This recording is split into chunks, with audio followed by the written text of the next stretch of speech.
നീതിപീഠത്തിൽ ഉറച്ച വിശ്വാസമുണ്ട്. ഇന്ന് ഇപ്പോൾ നമ്മൾ കഴിയുന്നത്ര നമ്മൾ പറഞ്ഞിട്ടുണ്ട്. അപ്പോൾ 8-ാം തീയതിക്ക് മാറ്റി നിങ്ങൾ അറിഞ്ഞല്ലോ.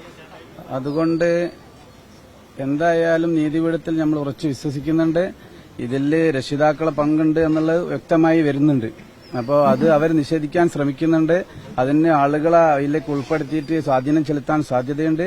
അതുകൊണ്ട് അവരെയും കൂടി ഇതിൽ പ്രേരണാ കുറ്റം എന്ന രീതിയിൽ ഇതിലേക്ക് ഉൾപ്പെടുത്തണം എന്നാണ് എനിക്ക് പറയാനുള്ളത്. ഈ ട്രിഡ്സ് എന്ന ട്യൂഷൻ സെന്ററിന്റെ ആളുകൾ ഇതിലുണ്ട്. അവർക്കറിയാൻ കഴിയുന്നത് അവർ പ്രവർത്തനം ആരംഭിക്കാൻ വേണ്ടിയിട്ട് ഇത് കൊടുത്തിട്ടുണ്ട്, അതായത് അടുത്ത ബാച്ചിലേക്കുള്ളതെന്നുള്ളത്. പക്ഷെ അവർ വരെ ഇതിൽ അറിയുന്ന ആളുകളാണ്, ഇതിൽ ഉൾപ്പെട്ട ആളുകളാണ്. അതുകൊണ്ട് നീതിപീഠത്തിൽ ഉറച്ച വിശ്വാസമുണ്ട്.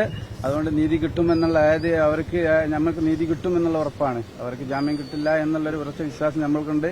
അതിനുവേണ്ടി നമ്മളെ സാർമാർ കഴിയുന്നത്ര ശ്രമിക്കുന്നുണ്ട്. പിന്നെ അവർ ഇന്ന് കുട്ടികളെ കൊണ്ടുപോകാൻ വേണ്ടിയിട്ടാണ് വന്നത്. ജഡ്ജി നിങ്ങൾ കേട്ടല്ലോ, അതായത് ജഡ്ജി പറഞ്ഞത് ഞങ്ങളിന്ന് കുട്ടികളെ കൊണ്ടുപോകാനുള്ള രീതിയിൽ വന്നു. പക്ഷേ എന്റെ മകനെ എനിക്ക് നഷ്ടപ്പെട്ട ആറാടി മണ്ണിലുള്ളത്. അവരിന്ന് സന്തോഷത്തിന്റെ പൂർവ്വം വന്നത്. അവർ കൊണ്ടുപോകാൻ ഓപ്പൺ ജീപ്പിൽ കൊണ്ടുപോയിട്ട് അവിടെ ആഹ്ലാദ പ്രകടനം നടത്താനുള്ള രീതിയിലാണ് അവരിന്ന് വന്നത്. അത്രയും ആളുകൾ ഇവിടെ വന്നിട്ടുണ്ട്. അതൊക്കെ നമുക്ക് സഹിക്കാൻ പറ്റാത്ത ഒരു നിമിഷമാണ് ഇന്നിപ്പോൾ നടന്നു.